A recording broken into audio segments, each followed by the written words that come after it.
Okay guys, so today we're gonna draw Olaf, and I watched Frozen 2 for the very first time, and I really love Olaf, so we're gonna learn how to draw him today. All right, here we go. Okay, so first off, let's start by drawing his head. And remember, this would be easier if you use a pencil and an eraser, but I'm gonna draw with a Sharpie. So to get started with his head, I'm going to draw a line that's kind of leaning. It's gonna curve around like that. That's gonna be the top of his head. Okay, and then it comes out a little bit wider, but a little bit longer on this side than on that side. So see how that's a little bit longer? And then it's gonna curve around, and come down like that. Then we have a curved line here. That's where his chin meets his neck. Okay, and then before I go up, well, I can go ahead and go up. I'm gonna go up and around like that.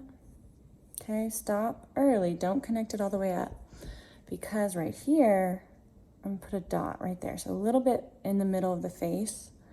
You're gonna draw a curved line here. That's gonna be part of his nose. Curve on out and do a little hook right there at the end. Okay, comes to a point, and it's going to come down, around, and back up for that carrot. We have the top part of his lip, and it comes out farther than this here. So I'm going to come out like that, and then it's going to curve on around like that. And then we have his two front teeth. Well, it's just like one tooth actually comes down, curves around, and comes back up. Make sure it comes up before the top part of his lip right there. Then, not way up here, but right here actually is where you're gonna come in, up, and go right along the edge there so that we see part of his mouth, okay? Then this actually kind of curves around slightly and almost touches where his eyes start. I'm gonna start by drawing one eye right here, and it's like a circle. And then this other eye touches the first one that we drew, but it's a little bit bigger because it's closer to us. And it almost touches the nose, but not quite. Okay, I'm gonna put the circles on the inside with a little circle for the shine. That pupil is gonna be black. Okay, I'm gonna put this one touching this side to make it look like he's looking at us. Okay, then he has a little line right here under it. If you are using a pencil, you can actually draw the dark blue circles that go around his eyes for his eyelid, but with my Sharpie, it's a little hard for us to see that, so I'm just gonna carefully put some lines around his eyes. He has these eyebrows. So to do the eyebrows, I'm gonna zoom in. Okay, the eyebrows, I'm gonna go right up where they meet and draw a short little line. Okay, coming from the bottom of that line, it's gonna come over and down. Coming from the top part of that line, it's gonna come over and down, and they touch on the end to make a point. On this side, I'm gonna do another short little line for this eyebrow. It's gonna go up, touch the side of the face.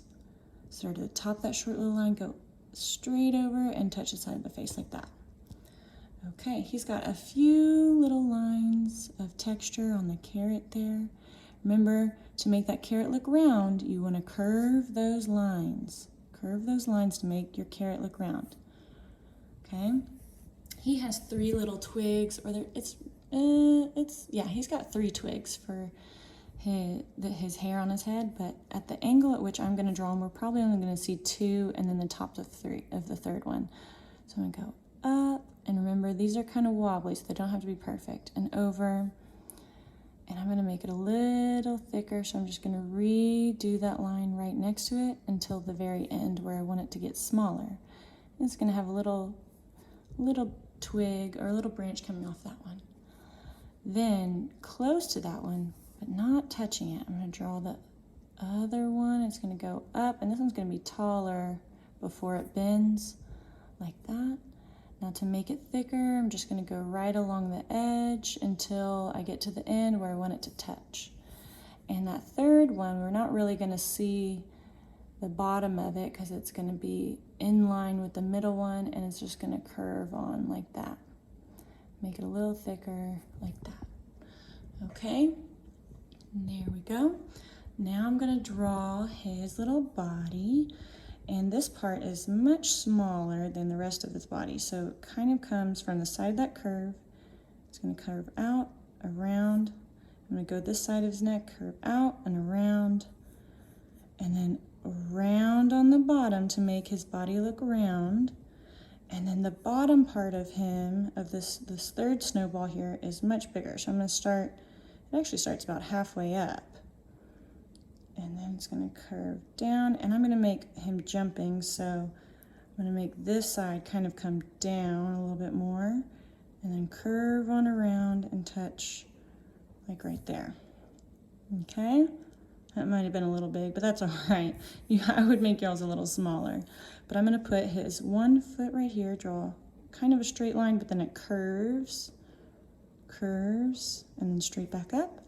I'm going to do his other foot way back here, like he's really running or jumping. Then he has those large coal shapes, so they're kind of like wobbly circles. They're not quite perfect circles. I don't know how many of you noticed, but this one's like a little bit bigger than this one. Okay. And then his arm, yeah, this was way too big, but I can't erase, so it is what it is. All right, his arms, I'm going to do one arm reaching up and out, like that.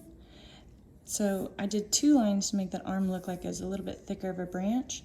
And then they kind of fan out right here for his palm, like the palm of his hand. And then he has like one little one shooting off here, and it kind of gets bigger for the end of that branch, and then comes out here a little bit bigger on the end of that finger, and then loop on around, a little bit bigger for that finger on the end, and then this finger's kind of small, like that. Okay, and actually I probably need to make it a little bit bigger right around his elbow area, and I'll shade that in later. And this arm is going to be coming right here. I'm going to start with the backwards letter C to make it look like it's in front, and then I'm going to go out wide and draw a little hill for where his elbow is, and I'm going to keep going and stop about there. I'm going to go out, go a little bump for the elbow and stop right there. His arm looks a little broken. I might flatten that out a little bit. Then he has this little thumb, which gets big at the end and comes back skinny, and then goes straight out.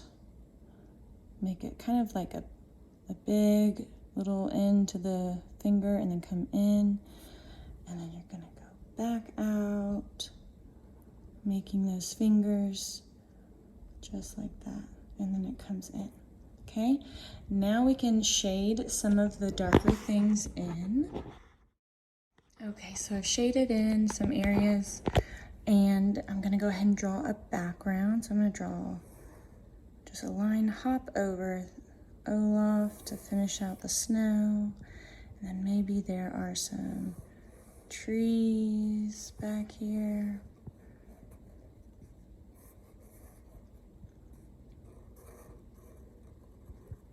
Just drawing some wobbly lines with some little squiggles to make it look like they're furry trees.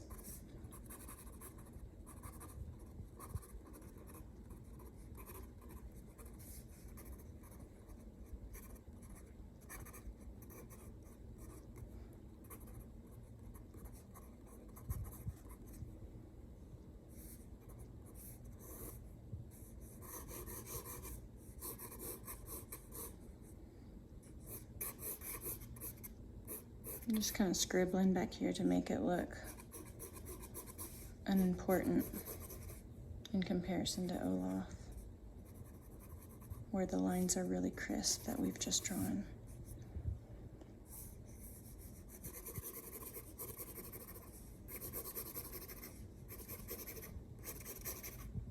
Okay, and I'm gonna add some things to the sky, like maybe some snow falling. Okay, you can add whatever you'd like to the background. That's what I'm gonna draw. And maybe a speech bubble.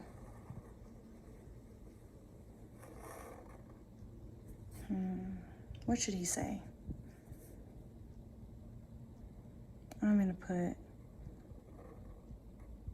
S U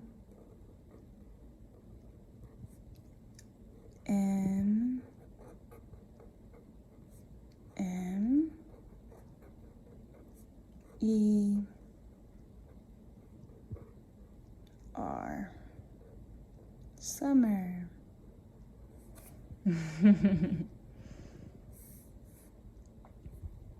Okay, and there you have it. There is Olaf. So I'd love to see what you drew. Post your pictures in the comments below.